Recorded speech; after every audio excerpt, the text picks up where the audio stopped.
제목을 한번 같이 읽겠습니다. 시작. 선교적 교회로 나아가야 합니다. 저는 보통 한 주 전에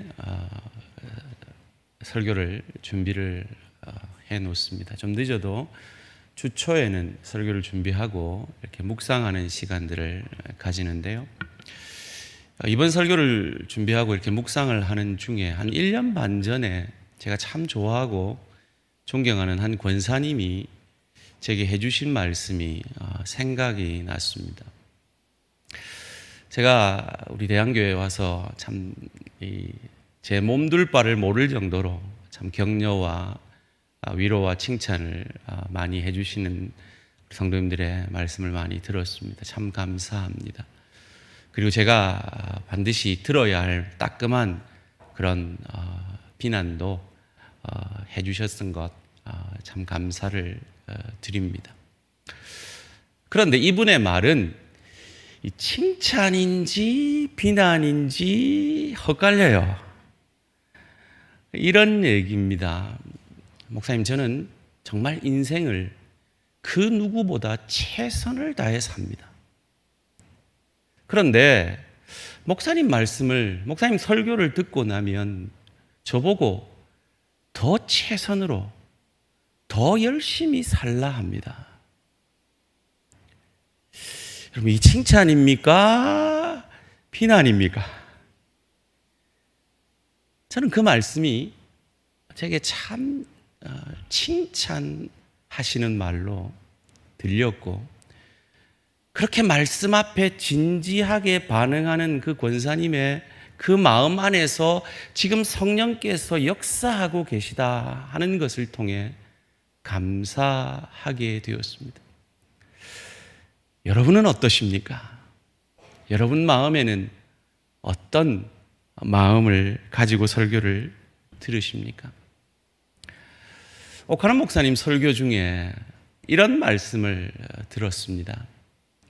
미국에 지금 여러 큰 교단들이 교세가 급격하게 약해지고 있습니다. 실제로 제가 미국 교회를 섬길 때 문 닫는 한국교회, 문 닫는 미국교회, 특별히 감리교회 같은 경우에는 교회 한 군데를 섬기는 목회자를 이게 사례를 드릴 수가 없어서 한 3군데 정도를 한 목회자가 돌아가면서 설교를 하고, 건물은 있는데 사람은 없고 헌신하는 사람은 없는 그런 상황 속에서 왜 미국의 대형 교회들이 그렇게 쇠퇴하고 있는가라는 것에 대해서 로버트 핑크라는 학자를 통해 그 이유를 이렇게 설명하시더라고요. 그건 바로 교회가, 목회자가 성도들에게 너무 적은 것을 요구했기 때문이라는 거죠. 즉, 세상 사람들과 별 차이 없이 살아도 전혀 꺼릴 것이 없는 그 정도로 성도들에게 요구했기 때문이다라는 것입니다. 그러면서 미국의 90년대 급격한 부흥을 경험했던 500여 교회를 조사를 해보니까 그 500교회의 한결같은 공통점이 하나 있더라는 거예요. 그건 뭐냐? 그 성도들에게 목회자와 교회가 많은 것을 요구했다는 겁니다. 세상과 다르기를 요구했다는 겁니다. 우리 교회는 어떻습니까? 여러분, 오늘 어떤 기대로 이 자리에 앉아 계십니까? 제가 살던 그 뉴욕 근처의 뉴저지에 두루 신학교라는 언더우드 선교사가 나온 유명한 신학교가 있습니다. 그곳에 전도학 교수인 레너드 스윗 교수라는 분이 교회는 4단계가 있다라고 4M Church를 주장을 합니다.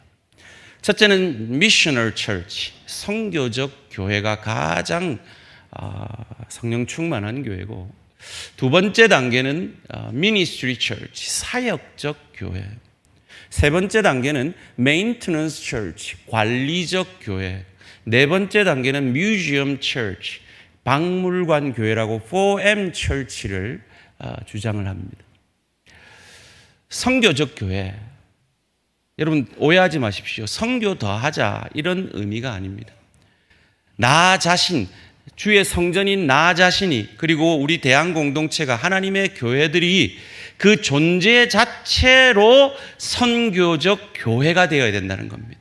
선교 더하는 것이 아니라 내 존재 자체가 선교여야 한다는 겁니다. 다른 말로 하면 나에게 찾아오신 그리스도께서 나를 선교하셔서 나를 교회를 삼아주신 것처럼 그 그리스도의 형상을 닮아감으로, 그 닮아가기에 몸부림침으로 그 교회를 통하여, 그 교회 전체를 통하여, 존재됨을 통하여 그 복음이, 하나님 나라가 확장되어지는 건강한 교회가 미셔널 처치, 선교적 교회라는 것입니다.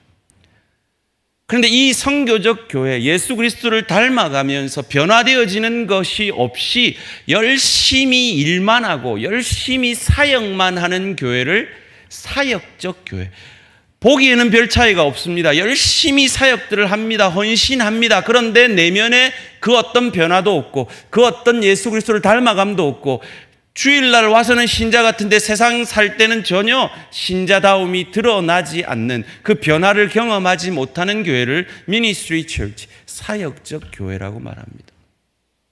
근데 그보다 못한 교회들은 유지하기에 급급한 메인터넌스 처치, 관리적 교회입니다. 그냥 교회를 유지하기 위해, 교회를 위해 교회가 존재하는 그런 교회가 되어진다는 겁니다. 마지막으로 그것조차 힘들어지는 교회가 바로 뮤지엄 처치, 박물관 교회로 전락한다는 겁니다. 옛날에 저기 교회였어. 옛날에 한때 내가 이렇게 신앙생활 열심히 했어. 한때 내가 어느 정도 열심히 했는지 알아? 그때는 내가 말이야. 이런 고백만 있는 교회 말이죠. 사랑하는 성도님들, 여러분 자신이 어떤 교회가 되기를 원하십니까? 우리 대한 공동체가, 이 한국 교회가 어떤 교회로 서가기를 원하십니까? 하나님은 아브라함을 통해 아브라함이 복이 됨으로 그 복의 통로가 되어지는 그 선교적 교회로 우리를 불러주셨습니다. 그리고 이미 우리를 선교적 교회 되게 하셨습니다. 그것이 우리 안에 있습니다. 문제는 우리가 예수를 머리로 하여 선교적 교회가 되기를 원하느냐는 겁니다. 우리가 성령 충만하여서 진정 내 배만 부른 것이 아니라 선교적 교회로 서가기를 원하고 몸부림 치느냐 하는 것입니다.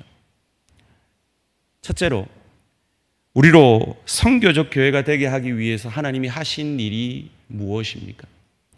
하나님이 없었고 하나님과 멀었던 우리로 하나님과 가까워지게 이미 하셨습니다. 하나님이 없었고 하나님과 멀었던 우리로 말미암아 하나님과 가까워지게 하셨습니다. 오늘 보면 11절 말씀입니다. 그러므로 이 10절 말씀에 그리스도께서 율법을 완성하셨다라고 말하고 있습니다. 그러므로 생각하라. 이게 생각하라는 말은 원문으로 보면 기억하라는 말이 더 정확한 번역인 것 같습니다. 그러므로 기억하라. 너희는 그때에 그리스도께서 율법을 완성하기 전에, 그리스도가 오시기 전에 그때에 육체로는 이방인이요, 손으로 육체에 행한 할례를 받은 무리라 칭하는 자들로부터, 유대인들로부터 할례를 받지 않는 무리라, 개돼지 취급받는 그런 무리라 칭함을 받는 자들이지 않았느냐라고 말하고 있습니다. 우리가 알다시피 그 시대 유대인들은 선민의식으로 가득 차 있었죠. 그들이 율법을 가지고 있다는 이유로, 성전을 가지고 있다는 이유로, 언약궤를 가지고 있다는 이유로, 그들이 할례를 행하는 민족이라는 이유로 이방인들을 개돼지 취급하고 자신들만이 선하고 자신들만이 하나님의 백성이라는 프라이드에 가득 차 있었습니다.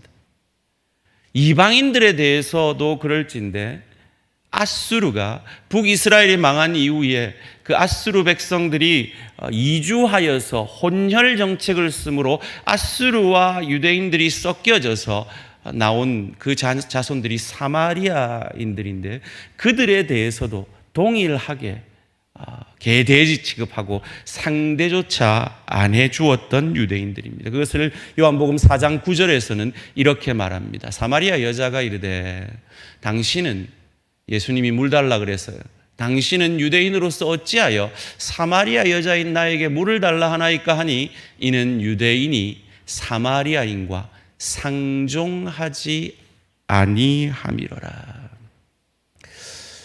이 에베소 교회는 에베소는 이방에 있는 지역이죠. 그래서 이방인들이 그 교회의 주류를 차지하고 있었습니다. 그런데 알다시피 유대인들은 각 지역으로 흩어진 디아스포라, 이민간 유대인들이 많이 있었습니다. 그래서 그 유대인들이 예수를 믿고 이 교회로 들어와서 에베소 교회 안에는 유대인 그리스도인, 이방인 그리스도인이 같이 있었던 것 같습니다.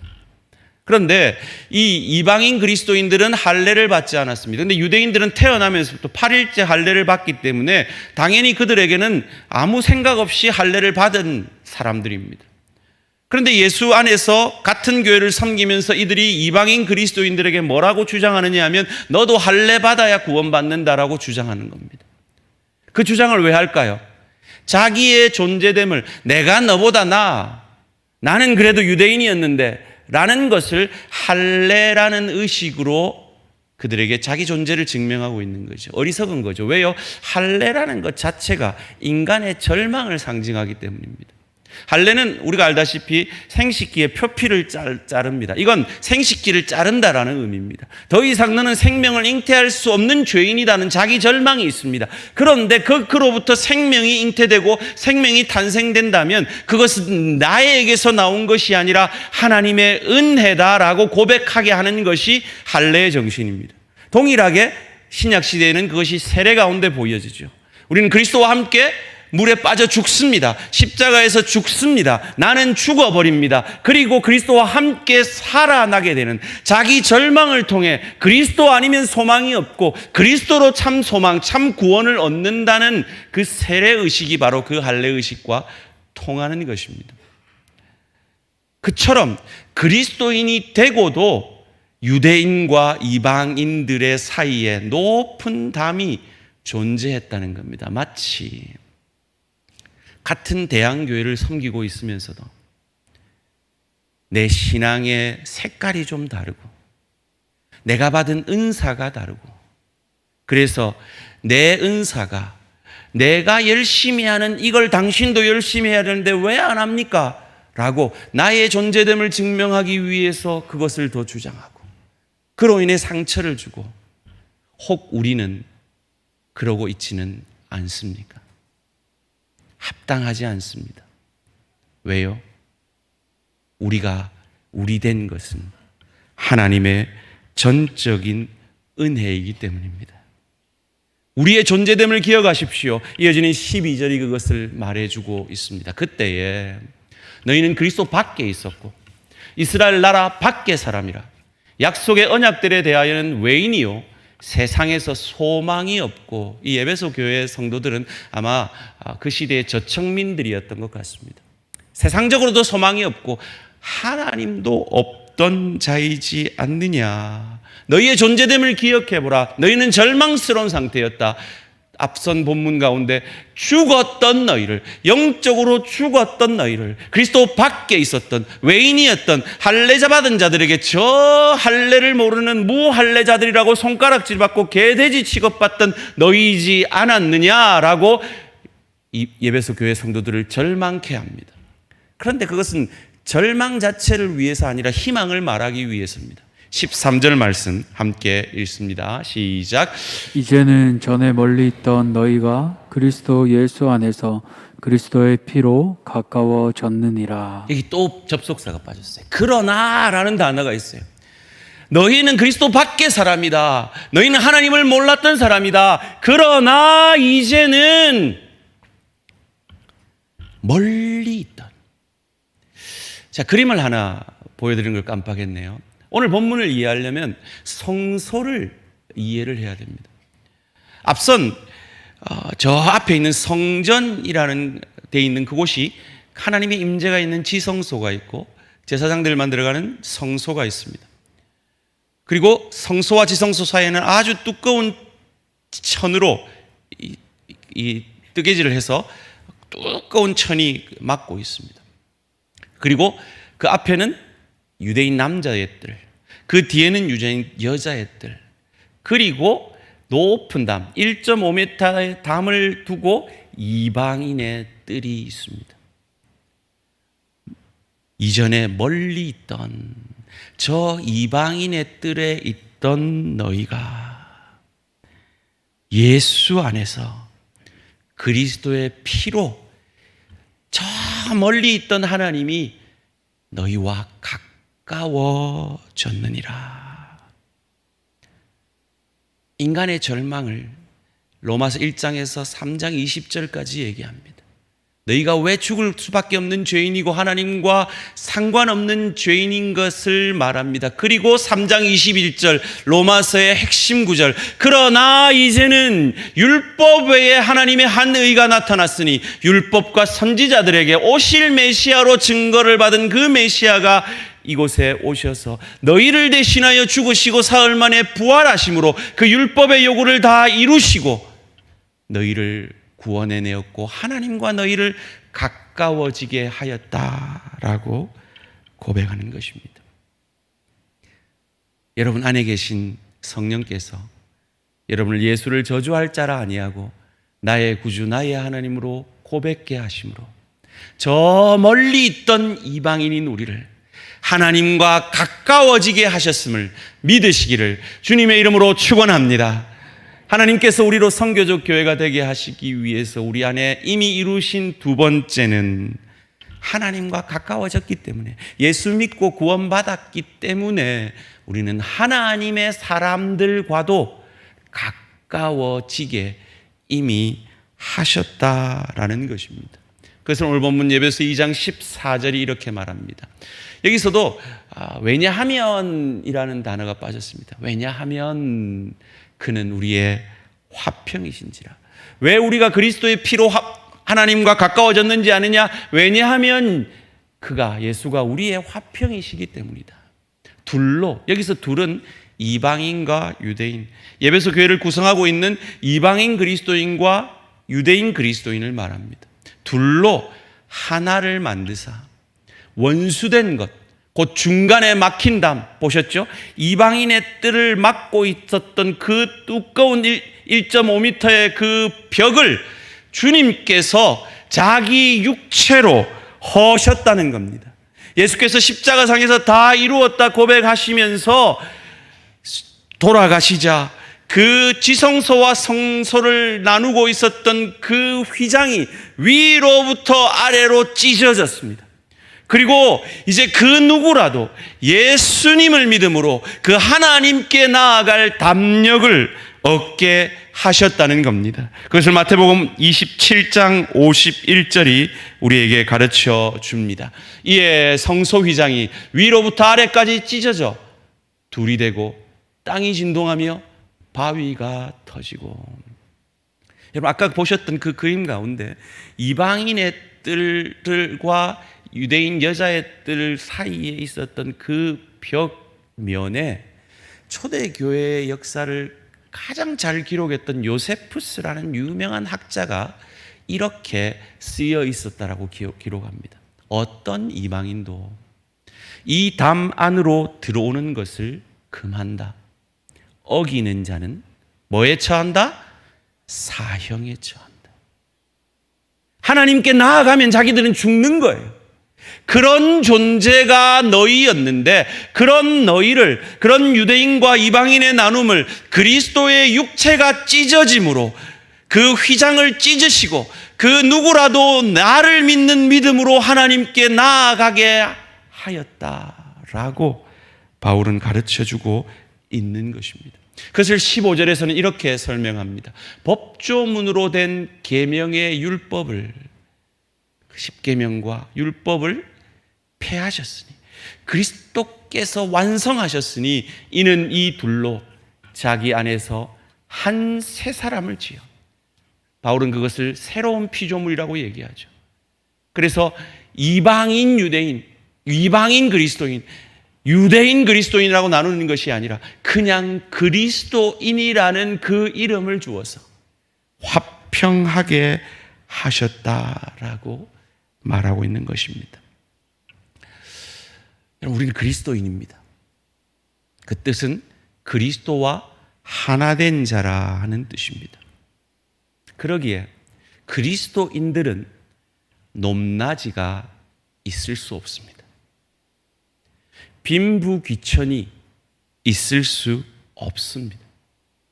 인종적 차별이 있을 수 없습니다. 여러분, 제가 어릴 때는 단일 민족, 우리 한민족은 단일 민족이다 이랬습니다. 그런데 여러분 아시죠? 우리 민족은 더 이상 단일 민족이 아닙니다. 그런 말 써서 안 됩니다. 지금 10% 정도의 외국인들과 결혼한 가정들이 있습니다. 더 이상 우리는 단일 민족이 아닙니다. 그 인종적 차이로 우리는 그들을 멸시하거나 천대해서는 안 됩니다. 더 나아가 학벌의 차이도 교회 안에서는 있어서는 안 됩니다. 제가 참 존경하는, 저랑 같이 목사 고시를 쳤다가 목사 안수는 받지 않고 지금 캘리포니아에서 장로로 잘 섬기고 계시는 그 콜롬비아호가 로켓 분사 자체가 문제가 생겼을 때 그 문제를 해결했던 그 우주공학자인데요. 그분이 이런 말을 해요. 그분은 자기 교회에 새로운 성도가 오면 늘 이 질문을 한다는 거예요. 우리 보통 아무나 보고 다 대학 나왔을 거라 생각하고 몇 학번이세요? 이런 실수하잖아요. 고등학교만 나와서 어떡할 거예요? 그래서 이분이 늘 질문할 때 이렇게 질문한대요. 초등학교 어디 나오셨어요? 이렇게 질문을 한대요. 그 말에 담긴 이분의 중심이 느껴지지 않습니까? 교회 안에는 학력이 높고 낮음이, 공부 잘했고 못했고가 아무 문제가 없어야 된다는 것입니다.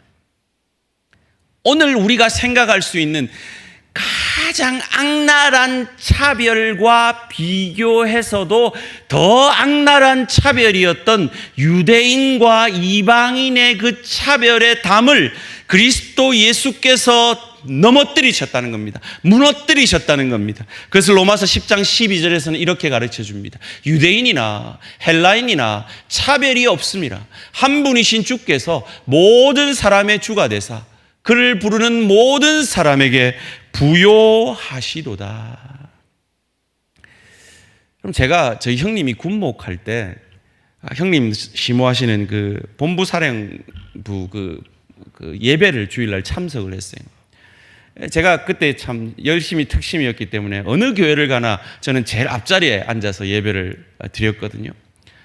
그때 제가 앉아 있는데 기도하고 있는데 저를 툭툭 쳐요. 누가 와서 여기 앉으시면 안 돼요. 뒤로 가세요. 그러는 거예요. 그래서 영문도 모르고 갔어요. 알고 보니까 거기가 사단장님 자리였던 거예요. 근데 그날 예배 때 사장장이 또 오지도 않았어요. 여러분, 이런 교회 아닙니다. 그거 교회 아닙니다. 사단장 자리가 어디 있어요? 사단장이 사병 옆에 앉을 수 있는 것이 그게 교회입니다. 누가 높고 누가 낮다는 말이에요. 그리스도 안에서 우리는 다 평등하고 하나라는 것입니다. 왜요? 16절 말씀입니다. 또 십자가로 이 둘을 한 몸으로 하나님과 화목하게 하려 하심이라. 여러분, 유대인과 이방인은 한 몸 될 수 없는 존재입니다. 그런데 십자가로 그리스도 예수 안에서 십자가로 한 몸이 되게 하셔서 원수된 것을 십자가로 소멸해 주셨다는 거예요.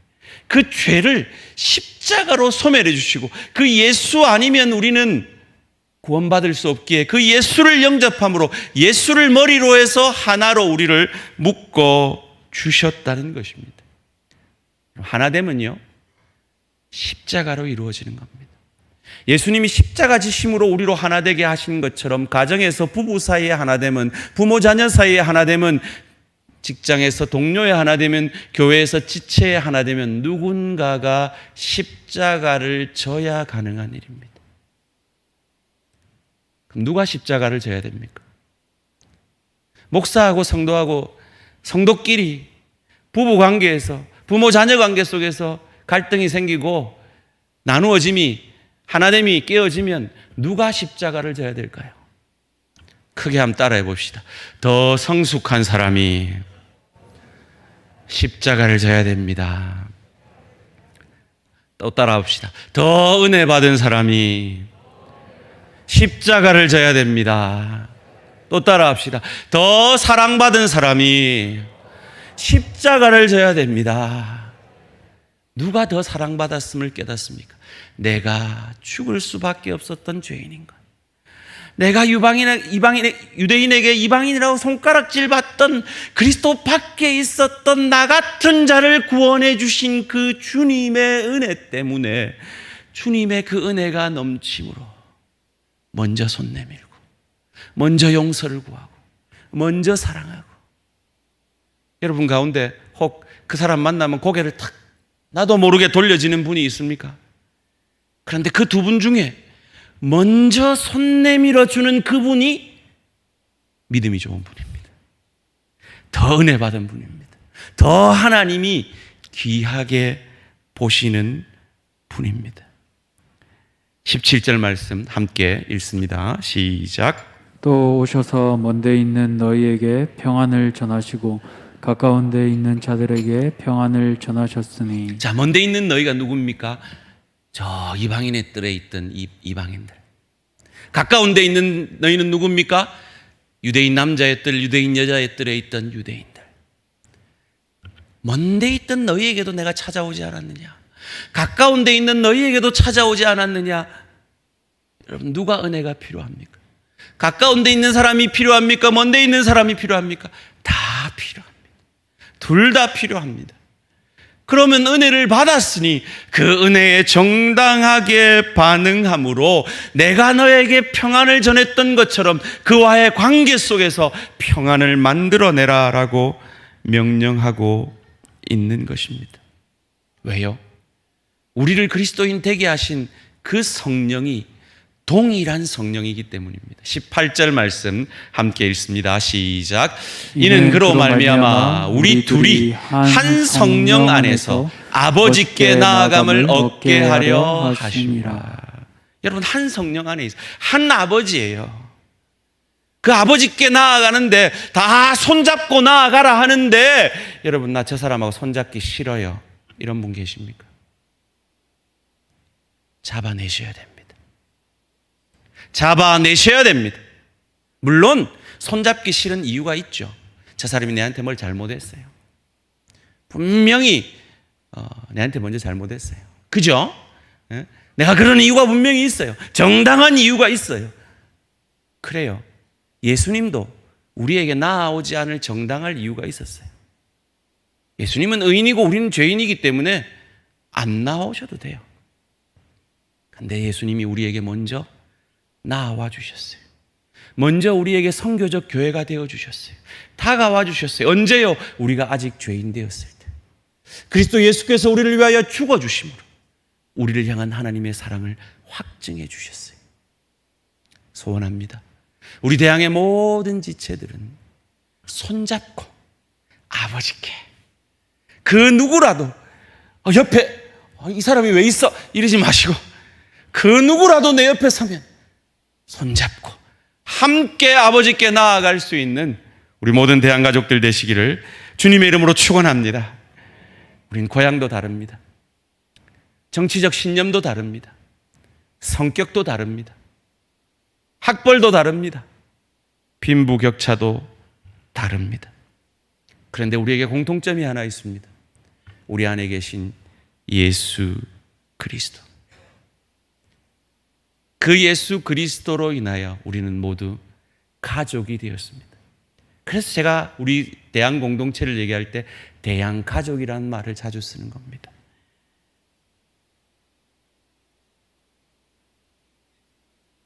세 번째로, 우리로 선교적 교회가 되게 하기 위해 하나님이 하신 일이 무엇입니까? 하나님과 가까워진 가족이 되었으니 가족의 가장인 머리이신 예수를 닮아가게 하셨고 닮아가게 하고 계시며 닮아가게 하실 것이기에 우리는 선교적 교회로 서 가야 하는 것입니다. 하나님과 가까워진 가족이 우리가 이미 되었습니다. 그런데 그 가장이 누굽니까? 예수님입니다. 머리이신 예수님입니다. 그래서 그분을 닮아가야 합니다. 19절 말씀이 그것을 말합니다. 그러므로 이제부터 너희는 외인도 아니요 나그네도 아니요 오직 성도들과 동일한 시민이요 하나님의 권속이라. 권속이란 말은 가족이라라는 말입니다. 우리는 하나님의 가족이 되었습니다. 우리 모두는 가족입니다. 그래서 우리는 서로를 뭐라고 부릅니까? 형제님, 자매님이라고 부릅니다. 가족이기 때문입니다. 그런데 이 가족됨으로 우리가 어떻게 빚어져 가야 되는지를 이어지는 본문 20절에서 유대인들의 건축 양식을 통해서 설명해 주고 있습니다. 너희는 사도들과 선지자들의 터 위에 세우심을 입은 자라. 그리스도 예수께서 친히 모퉁이 돌이 되셨느니라. 유대인들은 건축을 할 때 모퉁이 돌을 하나 정합니다. 그 기준돌을 하나 정해서 그 돌과 비슷하게 생긴 돌들을 쌓아서 집을 짓습니다. 담을 쌓습니다. 하나님은 예수를 모퉁이 돌로 기준돌로 삼으셔서 그 예수를 우리로 닮아가게 하심으로 교회가 되게 하시고 그 교회를 통하여 그 선교적 교회를 통하여 또 다른 사람을 구원하여 주시고 그 사람도 예수의 형상으로 그 기준돌인 그 모퉁이 돌과 같은 형상으로 빚어가게 하심으로 교회를 세우시고 그 교회로 말미암아 선교적 교회가 되게 하셔서 세상의 복음의 빛과 소금이 되게 하시는 것입니다. 앞서 저는 제가 참 존경하는 권사님의 말을 인용해 드렸습니다. 제가 봐도 그런 것 같아요. 그분 참 인생을 최선으로 살고 계신 것 같아요. 그런데 하나님이 우리에게 기대하시는 그 기준은 내가 생각하는 내 기준에서의 최선이 아니라 하나님이 우리에게 주시려고 하는 그 풍성함의 기준이기에 하나님은 자신의 풍성함을 유보하신 채 주의 교회 아니면 풍성해지지 않겠다라고 우리를 기다리시며 우리를 모퉁이 돌 대신 예수의 형상까지 자라감으로 나의 존재됨을 통해 선교적 교회로 삼으셔서 또 다른 영혼을 구원하시고 빚어가시고 나의 나됨을 통해 내 가정이 행복해지고 내 일터가 복되어지며 주의 교회가 유익을 얻게 하시는 그 하나님의 역사를 이루어 가고 계신 겁니다. 얼마 전에 제가 한 부모님으로부터 자기 딸의 마음에 있는 변화를 간증을 전화로 들은 적이 있습니다.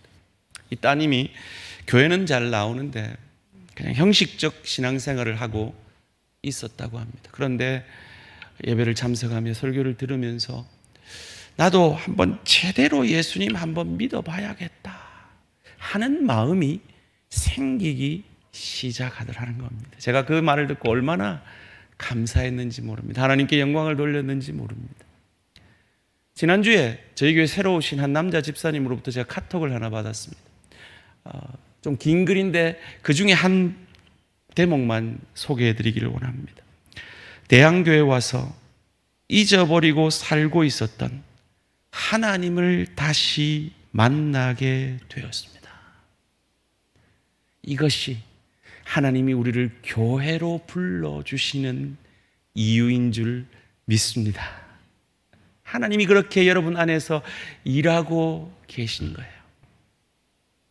하나님이 여러분을 향한 기대가 그렇게 크시기에 저는 여러분이 아무리 부담스러워 하셔도 이 단상에서는 끝까지 선지자의 마음으로 말씀을 전하려 노력할 것입니다. 그러나 이 단하로 내려가면 저도 여러분과 똑같은 넘어지고 쓰러지는 하나님 앞에 부족한 자이기에 여러분을 향하여 제사장의 마음으로 여러분의 아픔과 여러분의 쓰러짐을 들어드릴 것입니다. 제가 목사 안수를 받으면서 저희 선배가 해주신 말을 저는 평생 목사로서 가슴에 새기고 있는 말이 있습니다. 그건 목사가 성도들에게 관대해지는 그 순간 목사는 그 교회를 떠나야 한다라는 말입니다. 그래요. 우리 대충 그냥 미셔널 철치가 뭐예요? 예수 닮아가는 게 뭐예요? 그냥 열심히 미니스트리만, 사역만 열심히 하고 내가 그냥 맡은 것만 열심히 하고 뭐 예수 닮아가고 뭐 빛과 소금 되고 이런 거 뭐 그럴 수 있어요. 미니스트리, 사역적 교회로 머물 수도 있어요. 근데 거기서 안 머무러져요. 미끄러져요. 어디로요? 메인트넌스 철치, 관리적 교회로. 그저 교회 운영하기 급급하고 교회를 위한 교회, 교회만 챙기고 외부의 전도는 뭐 외부의 뭐 변화는, 내적인 변화는 신경 쓸 틈도 없는 그 교회로 미끄러져요. 거기서만 있어도 다행이게요. 수많은 교회들이 문을 닫고 있다니까요. 박물관이 되어가고 있다니까요. 왜요? 미셔널 철치의 방향으로 나아가려 하지 않기 때문입니다. 바울은 오늘 에베소 교회에게 너희가 그렇게 싸워봐라. 그러면 너희 박물관 교회 된다. 그래, 부담스러운 말씀을 외면해봐라. 성령이 너에게 아무리 말할 수 없는 탄식으로 말하고 있어봐라. 너희가 그걸 무시해봐라. 그럼 너희들이 겉으로 보기에는 열심히 사역하는 것 같지? 관리적 교회로 떨어지고 박물관 교회로 떨어질 거다. 그것을 염려하여 바울은 우리에게 이렇게 말하고 있습니다. 21절, 22절 말씀입니다. 그의 안에서 건물마다 서로 연결하여 주 안에서 성전이 되어가고 너희도 성령 안에서 하나님이 거하실 처소가 되기 위하여 그리스도 예수 안에서 함께 지어져 가느니라. 아멘. 내가 선교적 교회가 되어서 나로 인해 다른 지체가 자극을 받고 위로를 받고 서로 힘을 얻고, 그래서 저희 교회는 이제 다음 주부터 실시간 주일 예배 생중계를 끊기로 어제 당에서 결정했습니다. 왜요? 나오셔야 하기 때문에. 지금 방송 듣고 계신 사랑하는 내 지체들이 나오도록 하기 위해서 어쩔 수 없이 당회가 결단을 했습니다. 나오십시오. 나와서 예배드리시고, 나와서 구역 모임하고 교제하고, 나와서 제자훈련하고, 대한가족의 삶하고 1:1 훈련하고, 나와서 사역하고 헌신하고, 나와서 함께 전도하고 선교하는 그런 미셔널 철치로, 선교적 교회로 사가는 우리 대한공동체 되기를 주님의 이름으로 축원합니다. 예수님이 모퉁이 돌 되셔서 우리의 모난 부분을 깎아내실 때 아프죠. 힘듭니다. 그런데 하나님 그 일을 우리 가운데 이루고 계십니다. 한번 따라가 봅시다. 우리는 아직 공사 중입니다. 자, 옆에 분들에게 정식으로 고개를 숙이면서 불편을 끼쳐드려 대단히 죄송합니다. 무슨 말입니까? 그 불편을 참아내셔야 된다는 거예요. 여러분, 지금 우리가 공사 중인데 실제로 주차에 불편을 드려 죄송한데 참아내셔야 돼요. 여러분, 서로 간에, 부부 간에, 부모 자녀 간에, 지체 간에, 동료 간에 참아내셔야 미셔널 철치로 그리스도 닮은 형상으로 자라간다는 거예요. 여러분, 우리 원로 목사님 지난 말씀 통해서 하나님 만드신 두 기관이 뭐라 그랬습니까? 교회와 가정이라 그랬죠. 여러분, 부부지간에 이런 얘기 하십니까? 얼마 전에 저희 아내하고 이런 대화를 나눴어요. 우리 중에 먼저 죽으면 당신 시집 갈 거가, 장가 갈 거가, 뭐 이런 얘기를.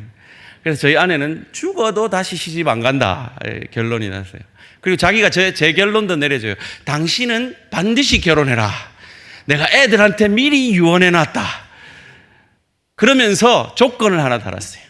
당신이 사는 그 신혼집에 자기 사진을 크게 붙여놓고 그 부인이 아침마다 일어나서 그 사진을 보며 감사합니다.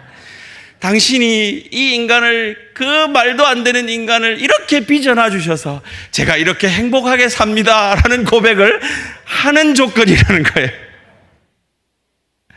여러분, 이게 가정이고 이게 교회고 이게 미셔널 철치로 자라가는 하나님의 사람들이 경험하게 되어지는 하나님의 역사인 줄 믿습니다. 근데 이건요, 인간적 노력으로 안 돼요. 성령으로만 가능한 줄 믿습니다. 성령 충만함으로 가능한 줄 믿습니다. 예수가 머리가 될 때만 우리에게 이 역사가, 이 빚어짐의 역사가, 예수 닮아가는 역사가, 그래서 도저히 하나 될 수 없는 그들이 하나 되어지는 그 역사가, 내가 예수 밖에 있었던 나 같은 죄인을, 이미 죽었던 나를 살려주신 그 은혜에 감격함으로 여러분 가정 가운데, 일터 가운데, 교회 가운데 있어지기를 주님의 이름으로 축원합니다. 그래서 존 스토트라는 유명한 학자가 예배 소설을 하나님의 새로운 사회를 말하고 있는 서신이라고 말합니다. 그것이 어떤 사회입니까? 어떤 새로운 사회입니까? 그것을 누가복음 3장 5절은 우리에게 이렇게 가르쳐 줍니다. 모든 골짜기가 메워지고, 모든 산과 작은 산이 낮아지고, 굽은 것이 곧아지고, 험한 길이 평탄하여질 것이요. 계속 띄워주시고, 골짜기가 깊습니다. 그래요, 우리가 하나 될 수 없는 그 골짜기, 유대인과 이방인의 골짜기는 우리가 생각하는 그 이상입니다. 도저히 메워질 수 없는 그 골짜기를 예수께서, 이 말씀은 이사야 선지가 오실 메시아에 대해서 예언한 말씀이거든요. 그 예수께서 우리에게 다가와 주셔서 우리로 교회되게 하시지 않았느냐? 우리의 연약함을 메워주시지 않았느냐? 그러기에 너도 미셔널 처치, 선교적 교회가 되어서 네 부모에게, 네 자녀에게, 네 동료에게, 네 지체에게, 네 배우자에게 그들의 어려움을, 그들의 연약을 너의 은사로 메워지고, 너를 증명하는 것으로 그 은사를 사용하는 것이 아니라 너의 그 은사를 통해서 그의 부족을 메워가고, 너의 높아짐이 그 작은 산이 낮아짐으로 평균케 되어지는 그 역사를 초대교회가 이루었을 때 믿지 않는 그들에게 칭송을 받았던 것처럼, 저와 여러분이 선교적 교회가 되기 위해 몸부림칠 때 하나님께서 우리 대한 공동체를 통해, 대한 가족들을 통해 이 지역사회에 놀라운 복음의 영향력을 끼치시고, 믿지 않는 자리 구원을 받고, 많은 일꾼들이 주의 교회로 몰려들므로 우리가 할 수 있는, 지금 할 수 있는 그 어떤 것보다 더한 하나님의 영광을 위해, 주의 교회를 위해, 하나님 나라를 위해 아름답게 드려질 수 있는 우리 공동체가 되어질 수 있을 줄 믿습니다. 그 시작은 주님께서 막힌 담을 허무심에 있었습니다. 그런데 혹 우리는 그 담을 내 정치적 신념으로 세우고 있지는 않습니까? 내가 가지고 있는 어떤 신앙의 강조점으로 세우고 있지는 않습니까?